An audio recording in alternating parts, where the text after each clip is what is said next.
About 4 minutes to the top of the hour. This is Mark Means Business. I'm Andrew Barigi, and of course, getting straight into our today's discussion topic in line with regulating artificial intelligence. Of course, definitely, like I had told you earlier on, that I'm going to be joined with a legal tech advocate as we break down these very interesting statements. Of course, from the morning call up to this particular segment, the Business Insight, we've been reviewing the different acts, most especially the European Union, which seems to be setting the standard for the regulation of artificial intelligence. And we had a review of the Nairobi statement that was about a month ago, the outcomes, which was the East African Forum for Regulating Artificial Intelligence, which was sponsored by UNESCO, and the possible outcomes which were in line with ethics. Yes, ethics onto that. Of course, despite the fact we are discussing artificial intelligence, personally, I have my own opinions in line with that, but I'll be sharing with them as I'm with my guests this morning, and that is none other than Mompaire Raymond. Is a legal tech advocate, and we're here to see. For him, he believes artificial intelligence needs to be regulated.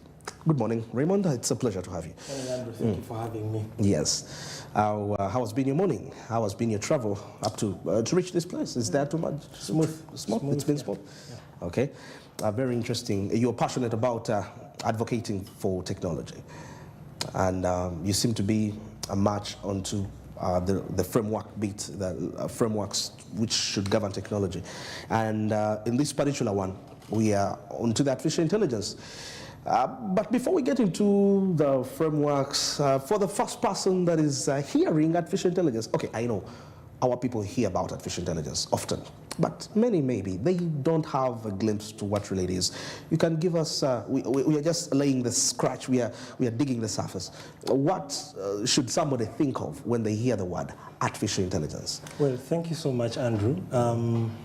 For anyone who's out there, and for our viewers, when you hear the word artificial intelligence, yes, the very first thing that comes to mind is the ability of computing systems to be able to mimic what we do in day-to-day life, to sort of think, replicate tasks the way we would have done them. So if you write an essay, ideally off scratch, and then you submit it, you can now use an artificial intelligence algorithm, machine learning algorithms, to help you do the same. But we have, lots of use cases across various divides of society. Yes. We have application of AI in medicine. We have application of AI in transportation. Even those traffic lights, apart from people thinking that sometimes they are controlled by someone who is seated at wherever they are, Natete or wherever. It's very important for us to think about those kinds of use cases. So transportation, education, medicine, even entertainment. Absolutely, and it's been a great victim, actually. Yeah, so computing power has gone to the extent where machines can now look at what Barige does, then take in as much data as they can, and then replicate certain versions of Barige saying something during certain circumstances, and when they are prompted in a specific way. Right. All right. Okay. Now that is quite very interesting. Why do you think AI needs to be regulated? Most especially, we are looking at it in the context of Uganda, East Africa, because the countries that are coming up to regulate seem to have been affected a lot by artificial intelligence, because they transcended into this subject way earlier than we here. Right. So don't you think regulation will limit our creativity, as so many startups that are emerging are dependent on AI? First, I'll answer the first bit of why we really need regulation before coming to whether it actually limits, creativity and so on. The very first reason I believe we need AI regulation is very simple. some of our viewers might not have watched movies like Ex Machina, Terminator. I'm just trying to bring it down. I get you to the people to understand. Exactly. And the recent Mission Impossible Dead Reckoning Part 1. You know, when you look at some of those motion pictures from Hollywood, they tell us they're entertaining, but again, they are passing across a certain message. Exactly. And they are telling us what we now have in society.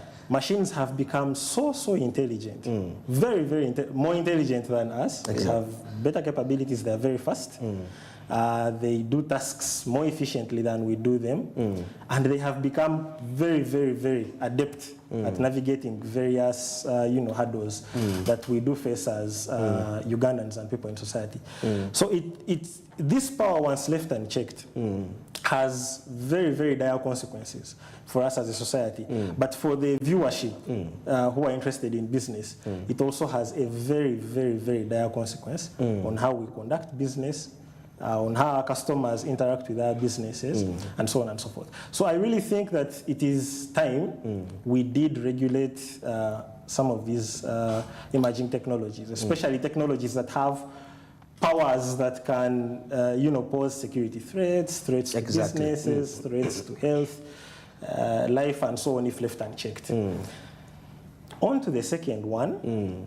I do not the believe, creativity bit. Yeah, I do not believe, and I don't harbor the opinion that AI can, impede creativity.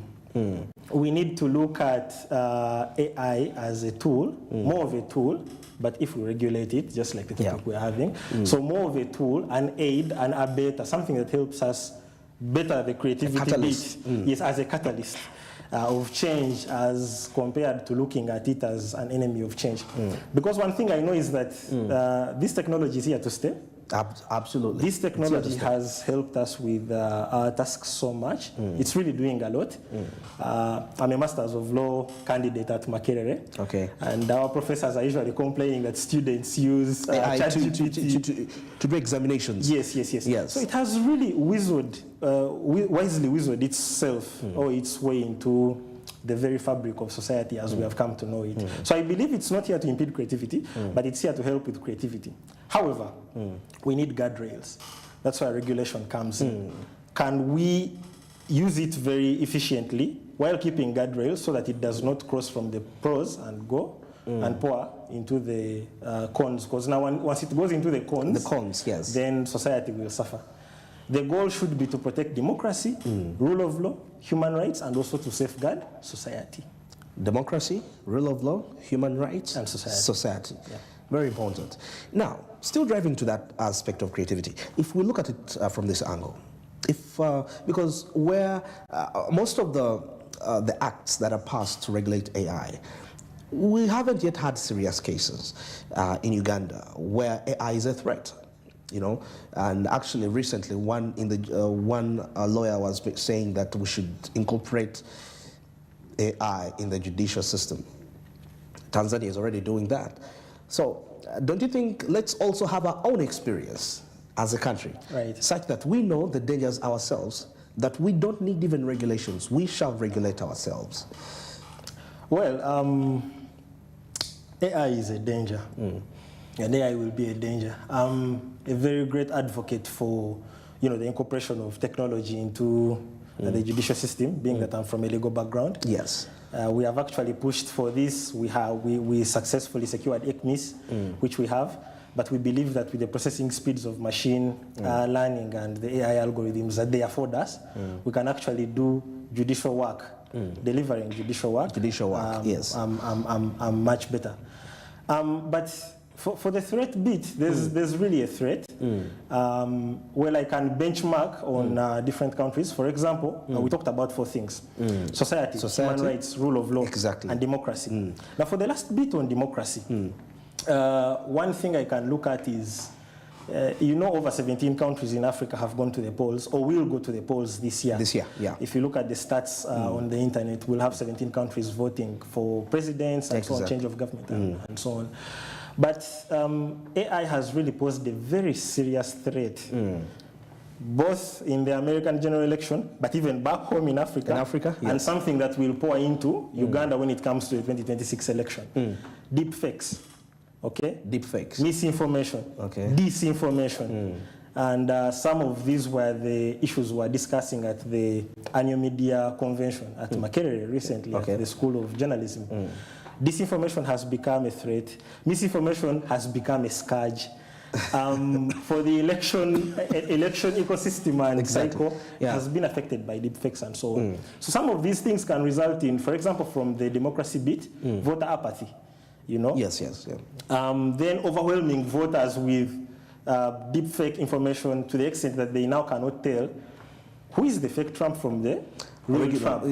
Yeah. Yes, yes. So a certain politician will raise their hand and they have a sixth finger. But someone might not realize that because it's the information ecosystem has been flooded and manipulated with these so-called deepfakes. So I believe just from that, from the democracy bit, AI poses a lot of threats. But then when we go to human rights, we look at issues of privacy. Privacy.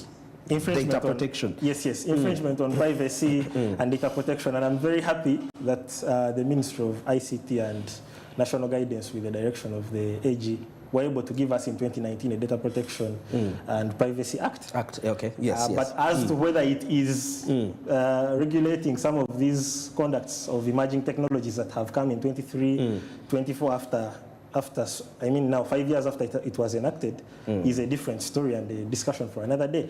But it's very important for us as a first step to have some of those laws that speak to those bits of human rights that might be affected by artificial intelligence or these very emerging technologies.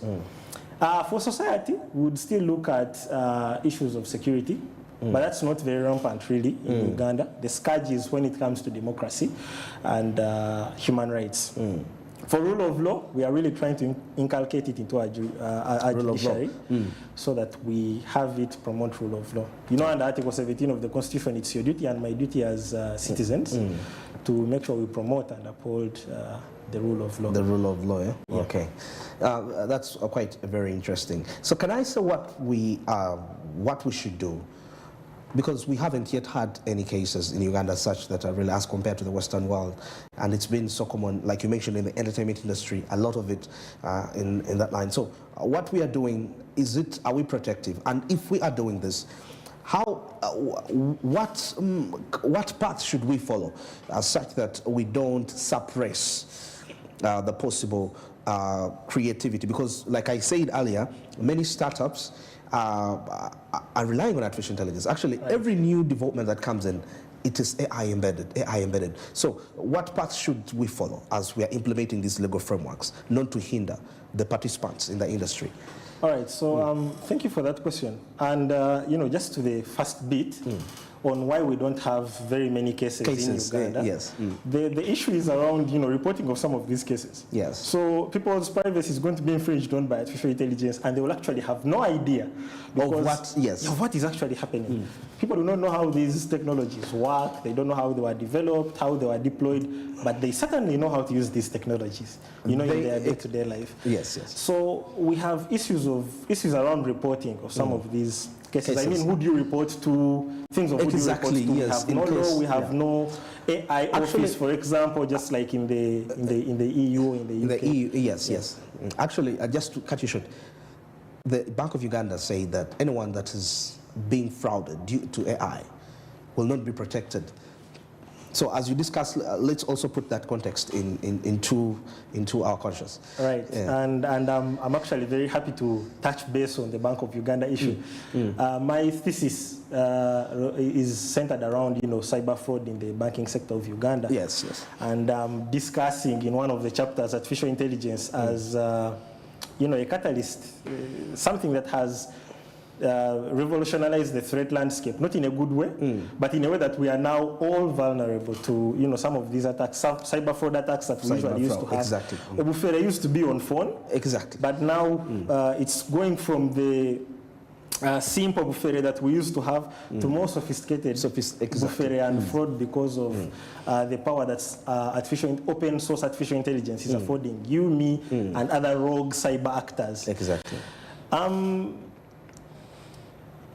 Some of the recommendations around there will certainly be coming through, but the approach we can take, you know, as a country is to to benchmark. First of all, we can have our own approach because we are Africans, we are Ugandans. Yeah.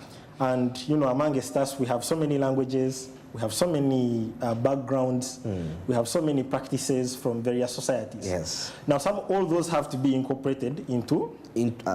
as they're putting up these frameworks. Yes, yes. So that whole value chain from development to deployment to use onto regulation needs to, you know, look at, consider all those things. Okay. Now, currently, there are three major approaches. The approach in the United States is that the Biden administration has left it to the market, to the market players in the Silicon Valley, so that they boost innovation. You know, America wants to be first in everything, so they want to be the best. Yeah, they want to be the best in military. They want to be the best, but they also want to be the best in innovation. They don't want to stifle innovation. They don't want to stifle creativity, as you had put it.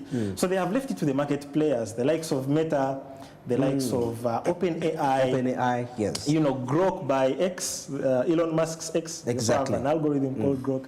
So they have left it to them to do self-regulation. So it's the private people, the actual, can I say, the pioneers of AI are the ones to regulate it in the US. More like the developers, not like the pioneers, but more like the developers of these technologies. Yeah. So when they develop and deploy, they can actually regulate them in a certain way, so that they exercise as much leeway for innovation as they can. Okay. That is what America is trying to do. But of course, self-regulation comes with its sort of disadvantages. You know, self-regulation. When you tell Meta, develop an AI algorithm, Meta on WhatsApp, give it to people, let it assist them all over the world. But then you know what? You regulate yourself. Meta will be like, okay, thank you for that. So you give a lot of power to to big tech, and big tech already has a lot of power. They take data, they sell it to third parties for marketing, they make profit off of it. But now you're adding them more power to make regulations for their own industry, for their own sector. Yes. That can be very dangerous if left unchecked. So we need the human aspect, we need the big tech, the houses, but we also need the government to be in to oversee, to have oversight, and then civil society and so on and so forth. The second approach is the approach from the UK. The UK. So the UK and subsequently the EU, you know, there is that. Actually, the EU seems to be setting the global standard for AI regulation. Right. Yes, yeah. So because of the Brussels effect, what was in the UK has now poured into the EU after Brexit. Exactly, yes. So we discuss UK separate from EU. But when you look at the recent EU AI Act, and when you look at the different ordinances or laws that have been passed in the United Kingdom, you get to discover that that regional bloc has centered itself around the protection of human rights when it comes to regulation of technology. Unlike promotion of innovation on the other side and then disregarding human rights and so on in the United States, in the Far West. In Europe? Yeah, the Global North is taking this aspect of let's protect human rights. Let's protect people's rights, okay, and let's promote them. Then you have a third approach that is, you know, in the Far East, in China. In China, yes. And other authoritarian states like Russia, you know, where you have dictatorships and so on. So I find the Chinese Communist Party is saying, we need to have a grip. We need to have a hold. Yes. On all these things, be it development, be it deployment, regulation and use. We have seen regulation of speech in the UK, but let's really focus on China and see where the problem is. The Chinese, you know, aspect of saying, let the state have control, let the state exert control over the regulation, can also, you know, have human rights repercussions. You're going to use AI technologies to surveil on the masses, do what is social scoring, where, for example, they check if you actually support the Chinese Communist Party, and they you know, map, they surveil you, and then they score you. They say Barige on support for the CCP, 6 out of 10. So he's likely to not revolt.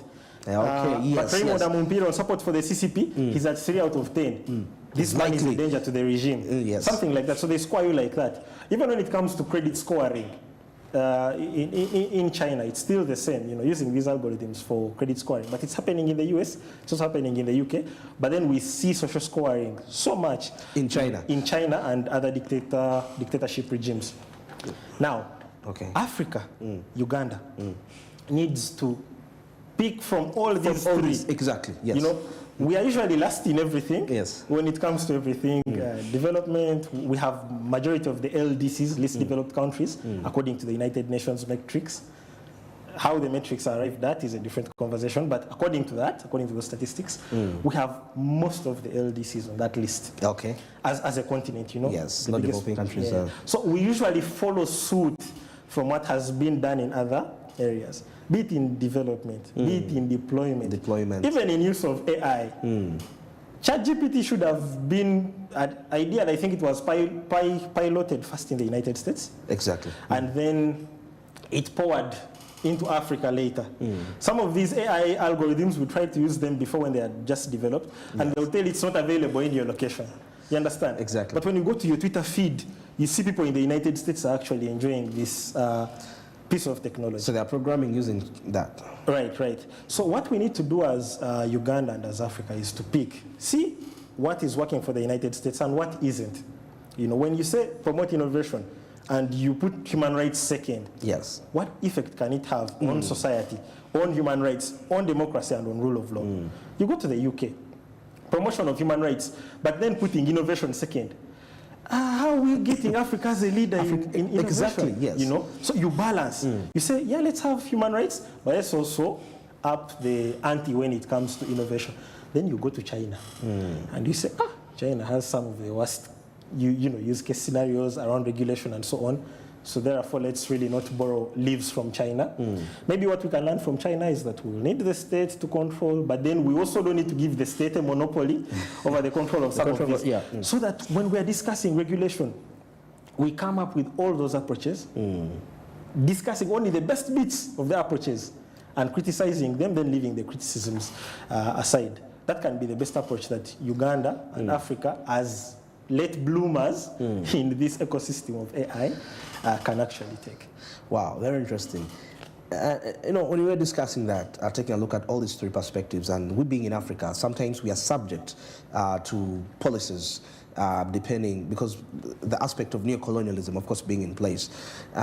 Don't you think if we decide to choose to benchmark from these countries, China, Russia, Europe, America, some of the policies that we might, all the frameworks, the regulatory frameworks that we might undertake might cause some kind of diplomatic tensions in terms of relations because of what we have taken?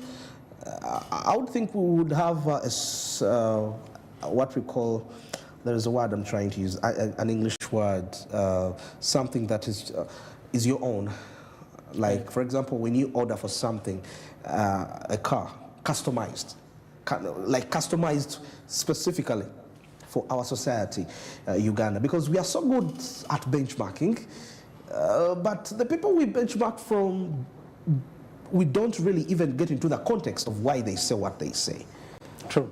So maybe, just in response to that concern, and one thing I think we can look at, one thing that is very, very important, it's very hard for you to uproot an oak tree from Philly or Chicago in the United States, or uproot it from Stockholm in Sweden, yes, and then expect it to be planted in Uganda, and exactly. These guys have 4 seasons. Exactly. We have 2 seasons, rain and sunshine, the sunny season and the rainy season, because we are along the equator, yes, and so on and so forth. So, just like I was saying in Uganda, Africa is very diverse. We have the Turkana people, we have the Maasai people, we have Banyankole, we have Bachiga, we have Baganda, yes, we have the Atesot. We have people from all these different walks of life. It's very, very hard for you to find a model that's going to work, and you say, this model is actually for Africa. Without thinking and considering some of these things, sort of like a customization, what you are asking for. So as Africa, we really need to think, along those lines, come together under umbrella bodies, for example, like the AU, and the AU has put out something nice around the regulation of AI. Then there is public voice opportunities, where they have called for participation of CSOs and other people involved in the AI ecosystem. Yeah. That can we please contribute some of our knowledge and expertise to what they have drafted, so that later we can have it and then it can bind Africa. But you look at the Yoruba people in Nigeria, you look at the people from Sahara, from Morocco and so on. Exactly. And so forth. They have different values. They have different cultures. We have things that we are not proud of, for example, like FGM here in Uganda, things that we should really be doing with. But then these are things that are still happening in society. In society, yes. We have the Imbalu festival going on. So Yeah. it's so diverse. These people have their own cultures and their own traits as a society. They have a way they move as a society. Then the societies in Tanzania, the societies in South Africa, the societies in West Africa, the societies in North Africa, in Egypt, move differently. So if you're going to come up with an algorithm that with regulation that covers the entire African continent, or maybe say Uganda, then you need to bring these different people onto the table. Involve them in decision making. We also have minorities. Yeah. We have people with disabilities. We have women, recently because of gender identity. Yes. And then we have the proliferation of things like sexual orientation, which is illegal in Uganda. But, these are things that are still in society, okay? Albeit being illegal. So we need to bring everyone onto the table, sit, and then say, how do we come up with, sort of like an African AI and exactly. an Afrocentric AI regulation sort of system. Yeah. Wow, very interesting. Artificial intelligence is the discussion that, of course, that is shaking the world today with a massive, we've already seen reports that have really surfaced in line with fraud related to artificial intelligence. Well, it's exactly 23 minutes past 9. Allow me to take a break. And we're still returning. I'm still with Raymond Amompaire. He's a legal tech advocate, and he says we need to regulate artificial intelligence.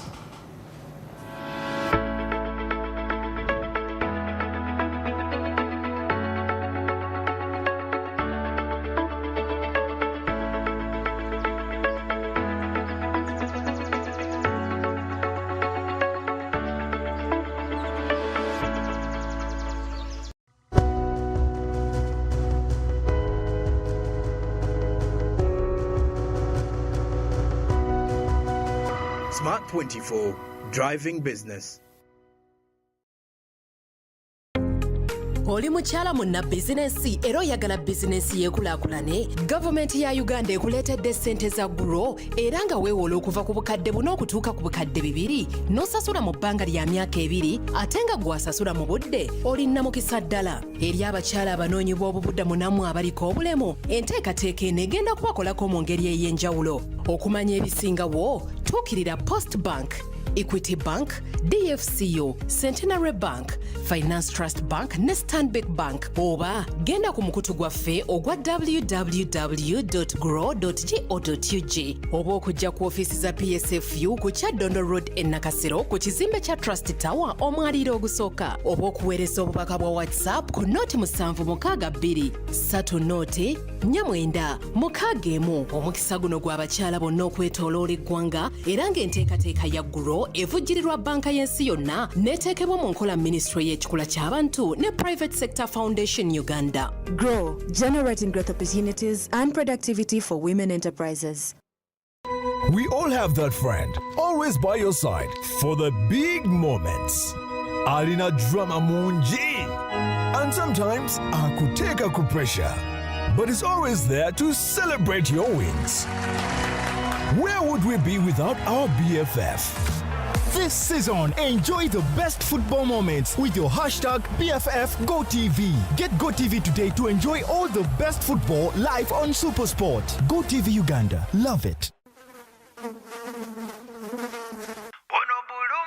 Bulu Magic is my joy. Bulu Magic,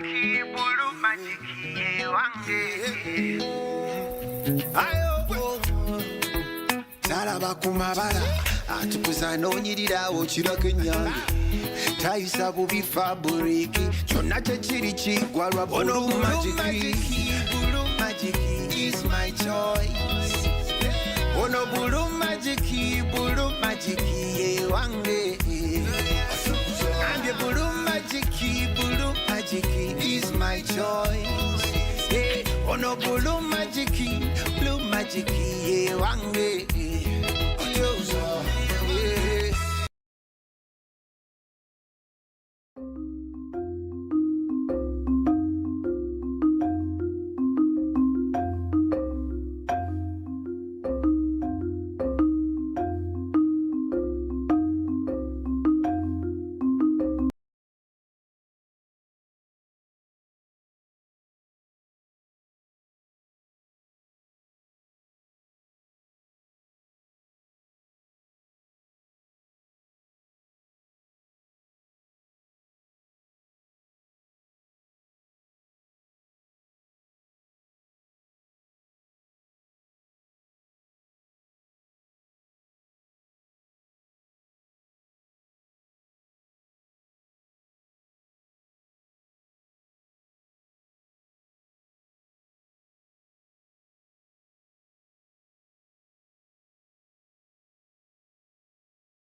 To capitalize on artificial intelligence.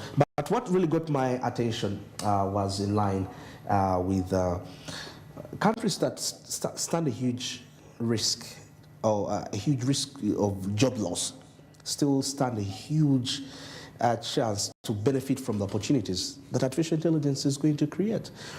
And I guess this is why we're having this discussion of regulating AI, because part of the key worries by the stakeholders, it's in line with job loss.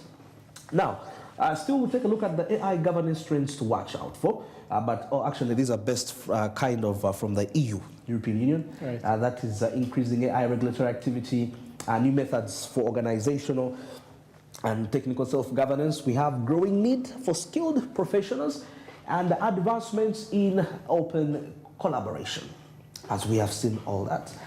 So, Raymond, in your opinion, away from, and actually, yeah, Dr. Larry Marshall, the Chief Executive CSIRO, says that AI has the potential to transform economies, unlock new societal and environmental value, and accelerate scientific discovery.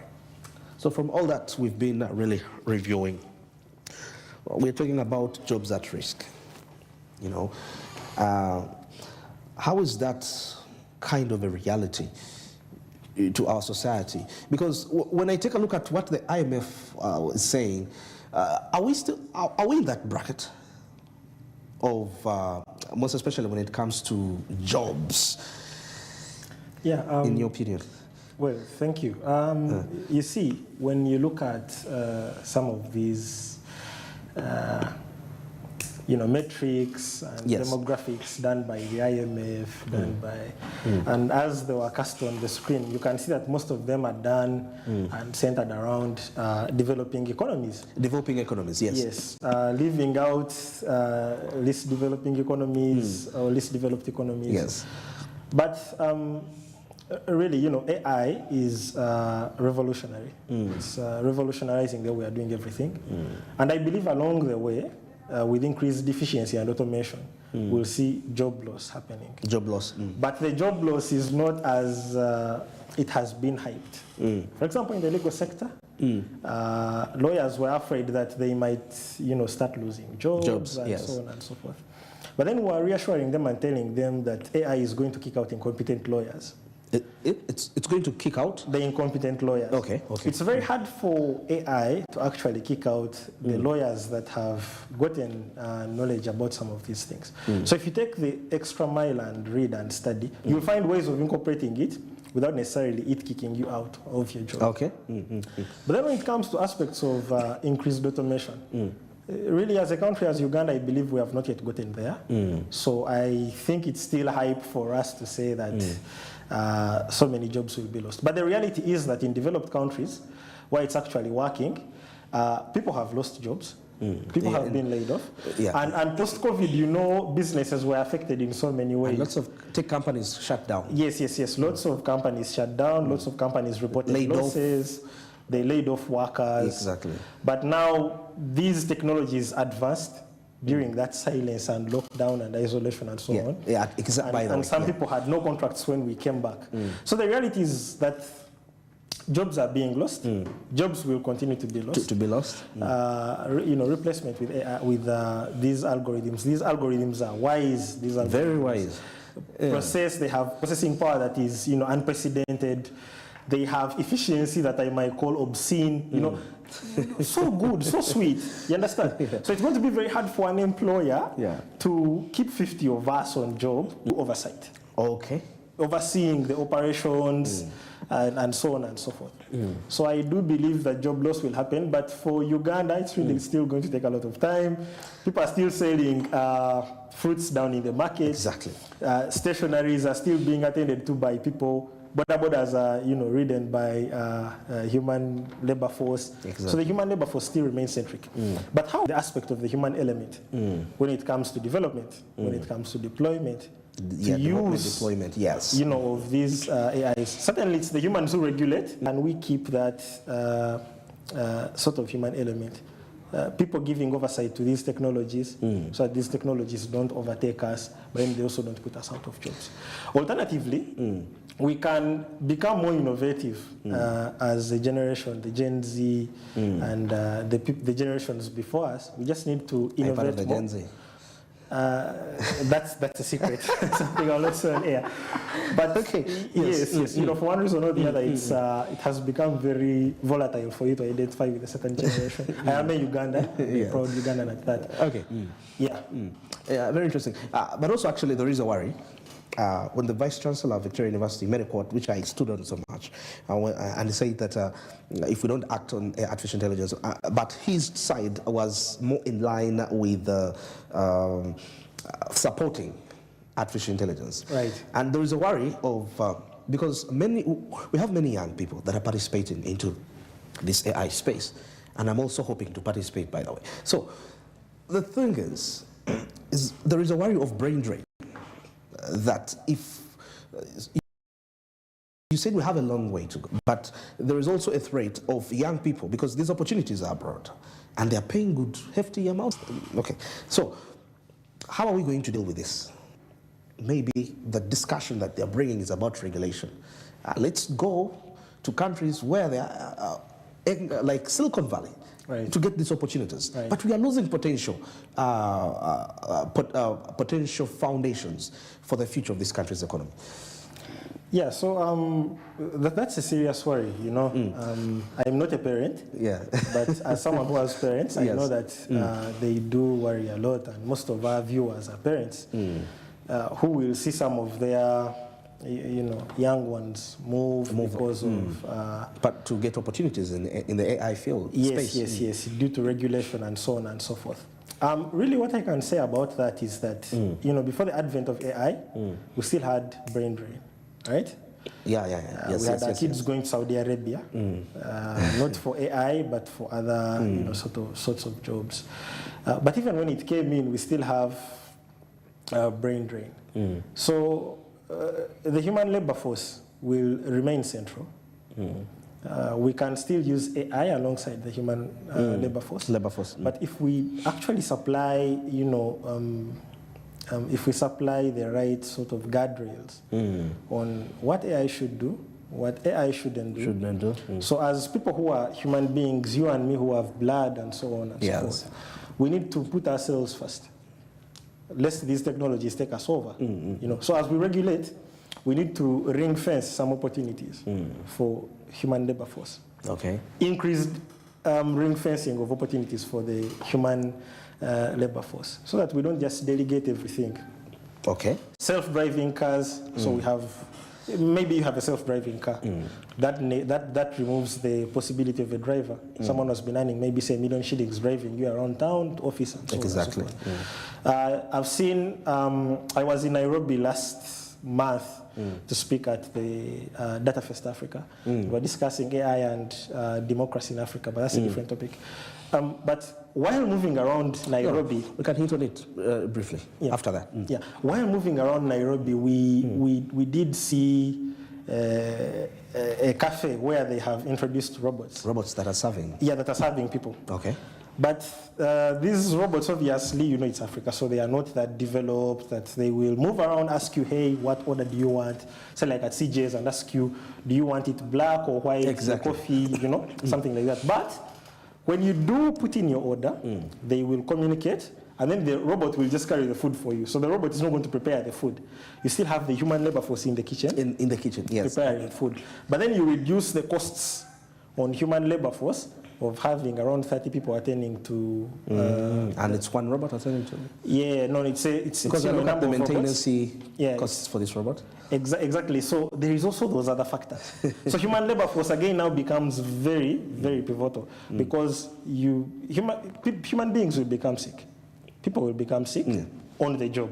The robots will also equally malfunction and maybe need you to take them. Software. Yeah, for updating of software and so on and so forth. Enjoy this ecosystem, but only if we install and have in place the so much needed, the necessary, the very essential guardrails that would guide, their behavior, regulate their conduct, but also regulate our conduct, our behavior, and how we actually deploy some of these technologies.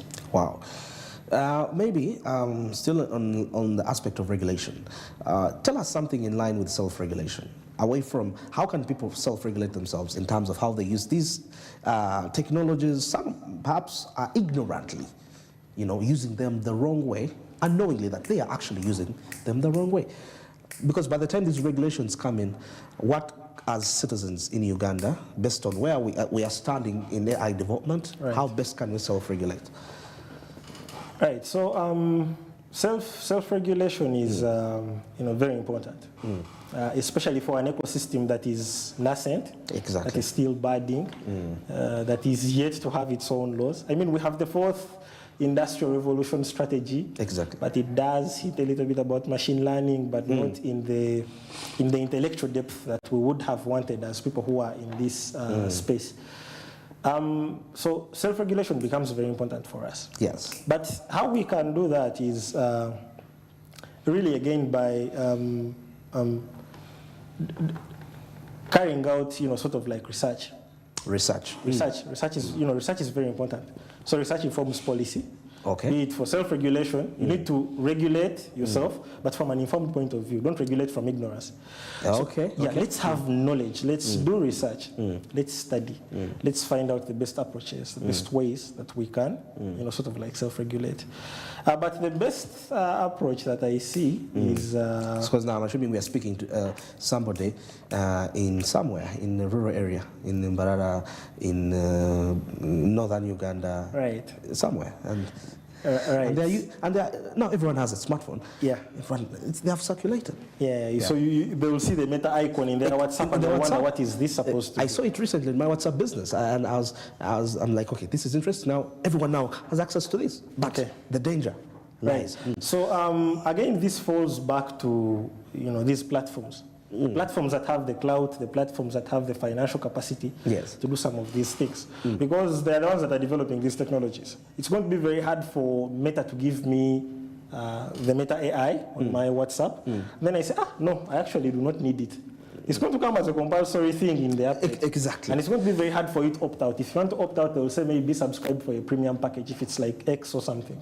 If you want longer characters or something, subscribe to a premium package. So as Ugandans, really, as people in the informal and rural settlements and settings that are watching, that are interested in these topics, I believe we can, do information as a citizenry. Let's inform ourselves. Let's equip ourselves with knowledge. So that when we come to the tables to negotiate with these platforms that operate here don't even have country representatives. You saw what happened to Brazil, at X in Brazil. Yes. It failed to appoint a legal representative, and then they banned, the Supreme Court passed a decision suspending X activities. So some of those big tech companies are operating here in Uganda. Like legal representatives. Yeah, but then don't have legal representation. They have no office. You cannot find the Meta office, for example, and say maybe I'm going to run to the Meta office or the X office in Uganda. It's going to be very hard. Is it necessary so much? Yeah, it would be very necessary for tax purposes, for compliance purposes, and so on and so forth. So that when Uganda wants to put their voice out there, Moema doesn't have to sue Facebook in Ireland first, but you can hold Facebook by the chokehold in the Uganda Chief Magistrate's Court. Exactly. You get what I'm saying? So that kind of thing is missing. However, if we do research, if we inform ourselves, if we are knowledgeable about some of these things, then we can best push for better self-regulation, advise these platforms on what to best do. But we're not going to advise if we're not informed. We will not actually know some of the things that we're entitled to as users of these technologies. Yeah. Okay. Wow, quite very interesting. Recently, Kenya is actually venturing into using AI to generate electricity. You've mentioned about robots, Tanzania. What I know about them in AI is in line with the judiciary. Yeah. So, Uganda, what is that thing that I can say that we have that, okay, this is what we're using AI for? I've seen a few use cases of AI. Barefoot Law is developing... Barefoot Law? Yes, it's developing an AI algorithm that has Winnie, that is actually going to, revolutionize how we access legal advice, legal resources as people. People in rural areas, someone in Barara that has a smartphone might be able to ask, in this case, what should I do? I'm demanding someone 3 million shillings. I need to do this and that. And then the AI chatbot might advise them that please go to small claims. They might not know what small claims procedure is, but then they might understand from what Winnie is doing.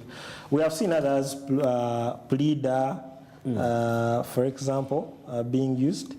Then we have other algorithms along the legal ecosystem, the justice system of Uganda, being developed that will sort of like revolutionize. But then most importantly, research, using these things for research. Yes. We saw a very serious debacle last year when one of Trump's former fixers tried to cite a case that was given to them by ChatGPT. It had a wrong citation. It had fictitious parties, so that means it never existed before. Okay. But they still cited it because they asked AI to do some of those things. So we also have legal scholars using AI that's still under the justice law and order sector. Legal education falls there under. We have research assistants to some of the judicial officers that we have, people sitting in offices at the Ministry of Justice and Constitutional Affairs and so on, that might use AI to actually efficiently carry out tasks, hasten how they do tasks, increase speed and so on and so forth. I mean, from your conversation, what I pick, it seems to be, I don't know whether it's because you're a lawyer, but we seem to be focusing much more onto the legal side of incorporating artificial intelligence. Is it the biggest question that Uganda has today, the judiciary system, that it needs to incorporate AI to, backlog cases and all, something related to that? AI comes with great advantages. Efficiency is one. So if we can efficiently, handle tasks, the backlog that you've been talking about, then I believe AI would be very important. But AI in the judicial or justice system is not the only problem in Uganda. We have AI being used in other areas. It could be a major problem. Yeah, it could be one of the major problems. Yeah. But you know, we have these other sectors of the Ugandan economy that are incorporating AI. You have AI being used in agriculture, for example, for predictive analysis. To say, let's predict and so on and so forth. We'll have rain at this time. We'll have rain predicted, you know, we'll have highs of 27 degrees Celsius. Exactly. We'll have lows of 19 degrees Celsius. Some of those are the things that the power algorithms are affording us. Okay. You understand? So we're using it in the legal sector, in the justice system. We're also applying it in the agriculture sector.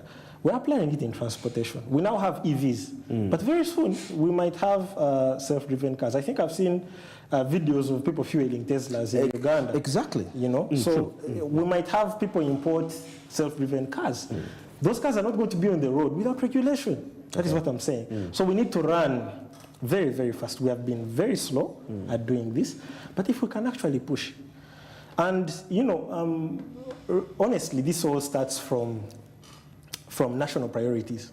The cabinet sits, the cabinet sits, and their priority is security. I understand security is important because we need to sleep sound and safe at night, you understand?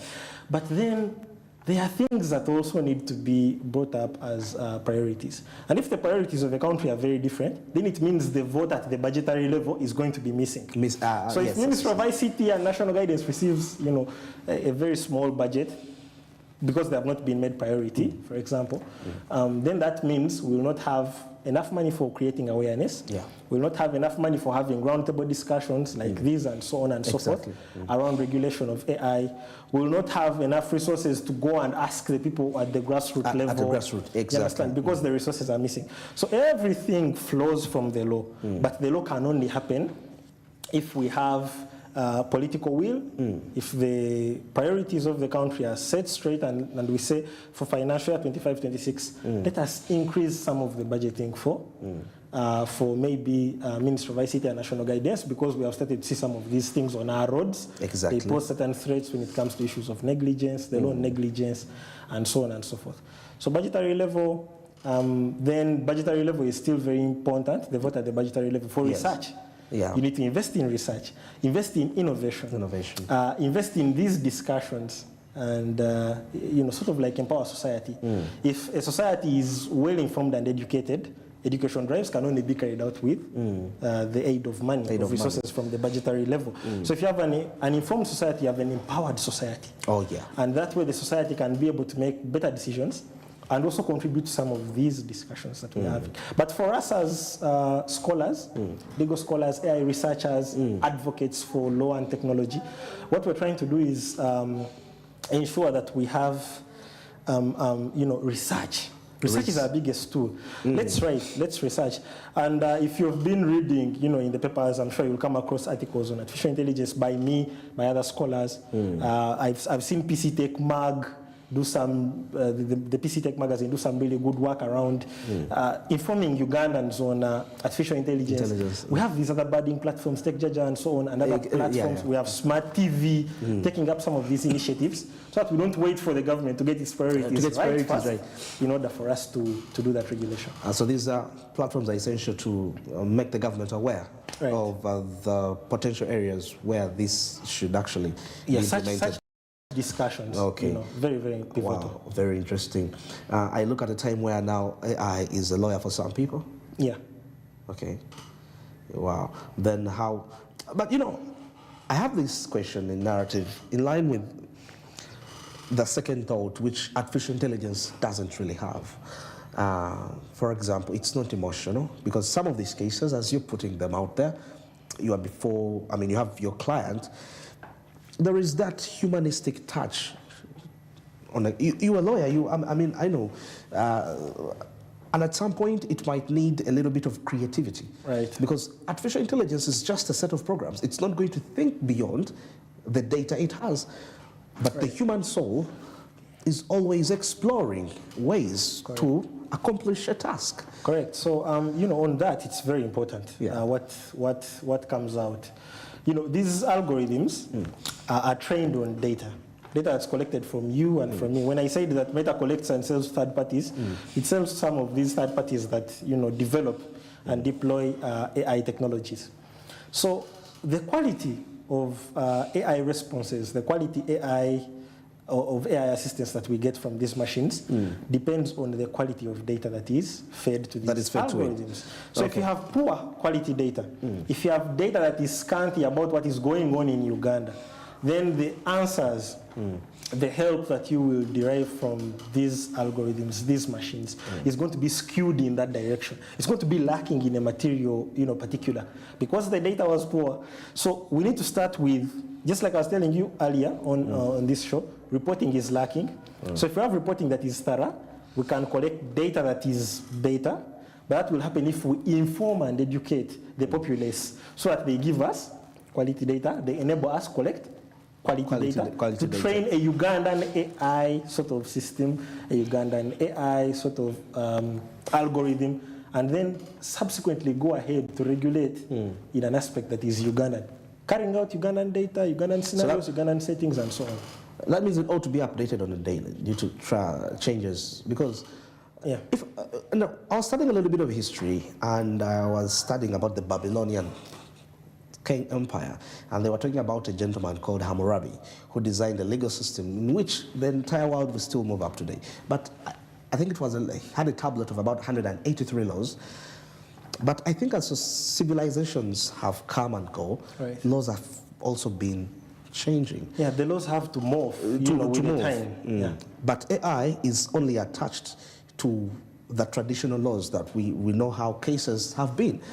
Don't you think every other day we, as people from the legal perspective, there are always ways to go about a certain case? You say, but I think we need to revise this. Right. And it would be better if it's upgraded to this extent. Yes, so there is of course a need for continuous improvement. And these are some of the discussions we're having in Kenya last month. Yes. The need for continuous improvement of some of this data, some of these algorithms. So let's not just have accountability while developing, accountability while deploying. Let's also focus on when we have deployed. Can we have post-deployment, sort of like analysis, continuous evaluation, continuous development of some of these things, because everything changes by the minute. Some of the laws that we have that govern, cyber conduct and so on and so forth. You look at like the Computer Misuse Act. Exactly. It's an act that is hailing from 2011. 13 years behind today's time. So some of those laws need revision. Revision, exactly. And those are some of the recommendations in a certain chapter of my thesis. Sure. Can we move? Can we have these laws metamorphose with the emerging technologies, with the times? Can they be relevant in the times? So if we can achieve that, I believe we can do that. So continuous assessment, continuous development, yes. But then also revisiting, revising, amending, and bettering our laws as the Ugandan AI ecosystem. It's been a pleasure to have you, Raymond. Thank you. I hope to have you next time. Pleasure's all You mine. respond to my call? Right. All right, and thanks for being part of today's edition of Smart Means Business. I've been Andrew Barija, your host, all the way, and many thanks for being part of this edition this Friday on the 6th of September 2024, and definitely heading into the weekend. I normally advise you to get back, strategize, and see how you can get to the new week much more better, with better strategies on how to accomplish your tasks in a given field. Of course, till Monday, have yourselves a very blessed weekend.